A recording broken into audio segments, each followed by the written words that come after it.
Karbonazda bugün danışdığımız maşın sadə görünüşün arxasında böyük potensial gizlədən modellərdəndir. Mitsubishi Lancer. Bəziləri üçün sadə sedan, bəziləri üçün isə tuning üçün ideal baza. Bu modelin tarixi 1973-cü ilə gedib çıxır.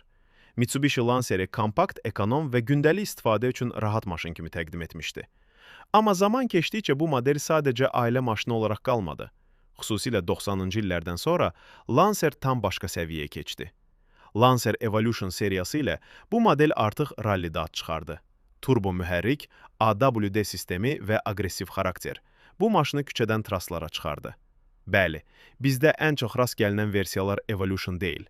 Amma standart Lancer belə tuning üçün çox əlverişli sayılır. Sadə quruluş, münasib ehtiyat hissələri və açıq potensial. Bu maşını proyekt maşını etmək istəyənlər üçün yaxşı seçmə çevirir. Azərbaycanda çox yayılmasa da bu modelin öz fanatları var. Xüsusilə JDM sevənlər üçün Lancer ayrı bir dünyadır. Bəziləri deyir ki, bu sadəcə adi sedandır. Amma anlayanlar bilir. Düzgün qurulmuş Lancer tam başqa maşına çevrilə bilər. Bu maşın səndən bir şey istəyir. Ya olduğu kimi sür, ya da onu öz stilinə uyğun yenidən yarat. İndi isə sual. Səncə Lancer sadə sedan, yoxsa gizli performans potensialı?